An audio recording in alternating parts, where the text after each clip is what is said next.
Hi friends, ഇന്ന് ഞാൻ rest എടുക്കുന്നതിനെ കുറിച്ചാണ് പറയുന്നത്. കുറേ കാലമായിട്ട് വർക്ക് ചെയ്യുന്നതിനെ കുറിച്ച് പറയുന്നു, ഇനി റെസ്റ്റ് എടുക്കുന്നതിനെ കുറിച്ചാണ് പറയുന്നത്.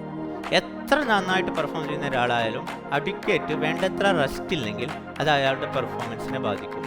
റെസ്റ്റ് ശാരീരിക തലത്തിലുണ്ട്, അതായത് ഫിസിക്കൽ റെസ്റ്റ്. മാനസിക തലത്തിലുണ്ട്, മെൻ്റൽ റെസ്റ്റ്. അതുപോലെ ഇമോഷണൽ റെസ്റ്റ് ഉണ്ട്, നമ്മുടെ വൈകാരിക തലത്തിലൊരു റെസ്റ്റ് ഉണ്ട്. അതുപോലെ സ്പിരിച്വൽ റെസ്റ്റ്, നമ്മുടെ ആത്മീയമായിട്ട് നമുക്കൊരു റെസ്റ്റ് ഉണ്ട്. അതേപോലെ സോഷ്യൽ റെസ്റ്റ്, സാമൂഹികമായിട്ടുണ്ട് റെസ്റ്റ്. സെൻസറി റെസ്റ്റ്, സംവേദപരമായിട്ടുള്ള റെസ്റ്റ് പറഞ്ഞു തരാം.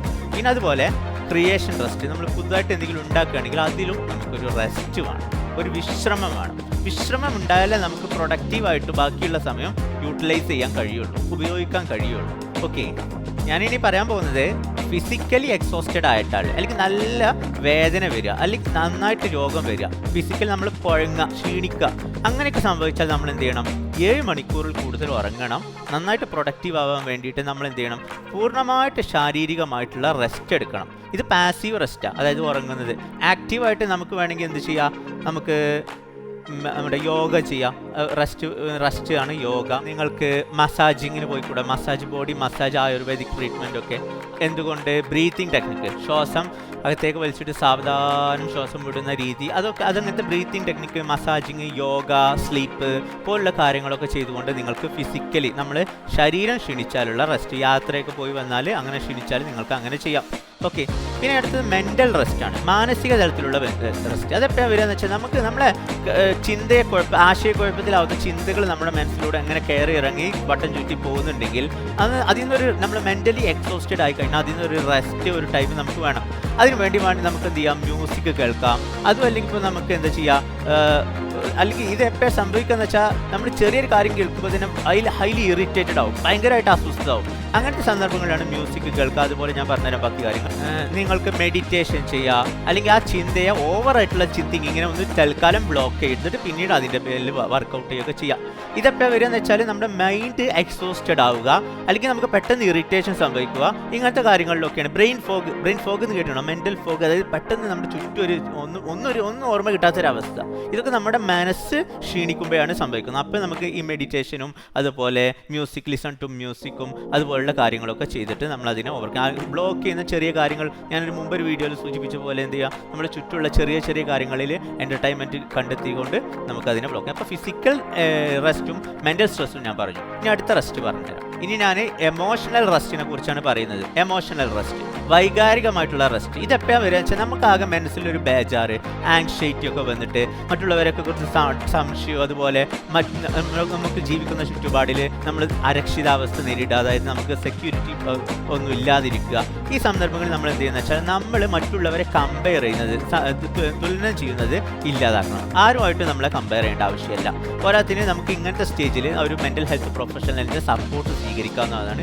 എന്നതിലൊക്കെ പുറമേ ആയിട്ട് നമുക്ക് എന്ത് ചെയ്യണമെന്ന് വെച്ചാൽ നമ്മുടെ ജീവിതത്തിൽ ടോക്സിക് ആയിട്ടുള്ള എല്ലാ റിലേഷൻഷിപ്പും അവോയ്ഡ് ചെയ്യണം. നമ്മുടെ ജീവിതത്തിൽ നമ്മുടെ മനസ്സിനെ എന്താ പറയുക, മോശം രീതിയിൽ സ്വാധീനിക്കുന്ന എല്ലാ റിലേഷൻഷിപ്പും ഒഴിവാക്കണം. അപ്പം നമുക്ക് എന്ത് കിട്ടും? ഒരു ഇമോഷണൽ റെസ്റ്റ് കിട്ടും. So we completed physical rest, mental rest and emotional rest. അടുത്ത റെസ്റ്റ് സ്പിരിച്വൽ റെസ്റ്റ് ആണ്, ആത്മീയ തലത്തിലുള്ള റെസ്റ്റ് പറഞ്ഞു തരാം. സ്പിരിച്വൽ ലെവലുള്ള റെസ്റ്റിനെ കുറിച്ച് പറഞ്ഞു തരാം. സ്പിരിച്വൽ ലെവലുള്ള റെസ്റ്റ് എന്ന് പറഞ്ഞാൽ നമുക്കൊരു മോട്ടിവേഷനും ഇല്ല, അതുപോലെ നമ്മൾ ആരെയും സഹായിക്കാനും ഇല്ല, നമുക്ക് എവിടെയും പ്രതീക്ഷയില്ല, അങ്ങനെ യാതൊരു സംതൃപ്തി ഇല്ലാത്തൊരു ജീവിതത്തിൽ നമ്മൾ റിലീജിയസ് ആയിട്ടുള്ള കുറച്ച് കാര്യങ്ങൾ നോക്കണം. റിമെമ്പർ, സത്യമായുള്ളത് വിശ്വസിക്കുമ്പോൾ നമുക്കതിൽ നിന്ന് മോട്ടിവേഷൻ കിട്ടും. സത്യമായുള്ളത് വിശ്വസിക്കുമ്പോൾ നമുക്കതിൽ നിന്ന് മോട്ടിവേഷൻ കിട്ടും. നമ്മൾ ആരാണെന്നും നമ്മുടെ ജീവിതത്തിൻ്റെ പർപ്പസ് എന്താണെന്നും, അങ്ങനെ നമ്മളൊരു എന്താ പറയുക, വെൽ സ്ട്രക്ചേർഡ് ലൈഫ് ഉണ്ടാകുമ്പോൾ നമുക്ക് മോട്ടിവേറ്റഡ് ആവാൻ കഴിയും. നമുക്ക് ഹെൽപ്ലെസ്നെസ് ഒഴിവാക്കിയിട്ട് ഹോപ്പ്ഫുൾ ലൈഫ്, പ്രതീക്ഷയോടുള്ള ഒരു ജീവിതം നയിക്കാൻ സാധിക്കും. സോ ഫിസിക്കൽ റെസ്റ്റ്, അതുപോലെ എന്താണ് mental rest, then emotional rest and spiritual rest. Spiritual rest എന്ന് പറഞ്ഞാൽ സ്പിരിച്വൽ ലെവലിൽ നമ്മുടെ അലിഞ്ഞു തിരിഞ്ഞ് നടക്കുന്ന രീതി ഒഴിവാക്കിയിട്ട് നമുക്കൊരു പ്രോപ്പർ ഗോഡ് എന്താണെന്നും, യൂണിവേഴ്സൽ ഇൻട്രൂഷൻ എന്താണെന്നും, മനസ്സാക്ഷി എന്താണെന്നും, ഇന്നർ മൈൻഡ് എന്താണെന്നും മനസ്സിലാക്കിയാൽ നമുക്കൊരു കാം എഫക്റ്റ് കിട്ടും. അതാണ് സ്പിരിച്വൽ റെസ്റ്റ് എന്ന് പറയുന്നത്. ഓക്കെ, അടുത്തത് നമ്മുടെ കുട്ടികൾ ഹോസ്റ്റലിലൊക്കെ പഠിക്കുമ്പോൾ ഉണ്ടാകുന്ന സംഭവമാണ് ഞാൻ സോഷ്യൽ റെസ്റ്റ് എന്നാണ് പറയുന്നത്. സോഷ്യൽ റെസ്റ്റ് എപ്പോഴാണ് വേണ്ടതെന്ന് വെച്ചാൽ നമ്മൾ ഒറ്റക്കാവുമ്പോൾ, നമ്മുടെ ഫാമിലിയിൽ നിന്ന് നമ്മൾ ഒറ്റപ്പെട്ടിരുന്നു, അതിനൊക്കെ പുറമേ ആയിട്ട് നമ്മൾ അവിടെ പോകുമ്പോൾ നമ്മൾ എനർജി കംപ്ലീറ്റ് ഡ്രെയിൻ ചെയ്യുന്ന ബാഡ് കമ്മ്യൂണിക്കേഷൻസും ബാഡ് ഫ്രണ്ട്സും ഒക്കെയാണ് നമുക്ക് കിട്ടിയത്. അങ്ങനെ ഇരിക്കുമ്പോൾ നമ്മൾ എന്ത് ചെയ്യണം, അവരിൽ നിന്ന് മാറിയിട്ട് നല്ലൊരു ക്ലബിലോ ആക്ടിവിറ്റീസിലോ ഒക്കെ ഇൻട്രസ്റ്റിംഗ് കാര്യങ്ങളിലൊക്കെ ഇൻവോൾവ്ഡ് ആയിട്ട് നമ്മുടെ മനസ്സിനെ കംപ്ലീറ്റ് പോസിറ്റീവ് എനർജിയിൽ നിലനിർത്തണം. ഓക്കെ, നമുക്ക് മനസ്സിനെ ഫില്ല് ചെയ്യുന്ന ആൾക്കാരുമായിട്ട് നമുക്ക് എന്ത് ചെയ്യണം, എപ്പോഴും ഒരു കമ്മ്യൂണിക്കേഷൻ ഉണ്ടാവുന്നത് നല്ലതാണ്. എന്നെങ്കിൽ മാത്രമേ നമുക്ക് ഒറ്റപ്പെടൽ ഇല്ലാതാക്കാൻ സാധിക്കും. ഇതുപോലെ ഇമ്പോർട്ടൻ്റ് ആയിട്ടുള്ള ഒന്നാണ് സെൻസറി റെസ്റ്റ്. സെൻസ് ഓർഗൻസ് എന്ന് പറയുമ്പോൾ കണ്ണ്, അതേപോലെ ചെവി, നാക്ക്, ഇതൊക്കെയാണല്ലോ, ത്വക്ക്.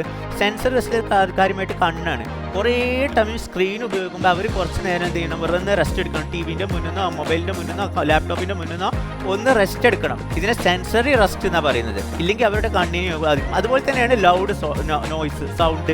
വളരെ കൂടുതൽ സൗണ്ടുള്ള സ്ഥലത്ത് എന്തെങ്കിലും മാസ്കോ അങ്ങനെ എന്തെങ്കിലുമൊക്കെ ഇയർ മാസ്കോ അല്ലെങ്കിൽ അതുപോലുള്ള കാര്യങ്ങളോ ഉപയോഗിക്കണം. അപ്പോൾ സൗണ്ടും ലൈറ്റ് എനർജിയും നമ്മൾ എപ്പോഴും റെസ്റ്റ് എടുക്കേണ്ട കാര്യങ്ങളാണ്. അടുത്തതാണ് നമ്മുടെ ക്രിയേറ്റീവ് റെസ്റ്റ്. അതായത് നമുക്ക് എപ്പോഴും ജോലി ഒരു സെക്കൻഡ് പോലും നിന്ന് തിരിയാൻ നേരമില്ലാത്തൊരു ജോലിയാണ് വിചാരിച്ചോ.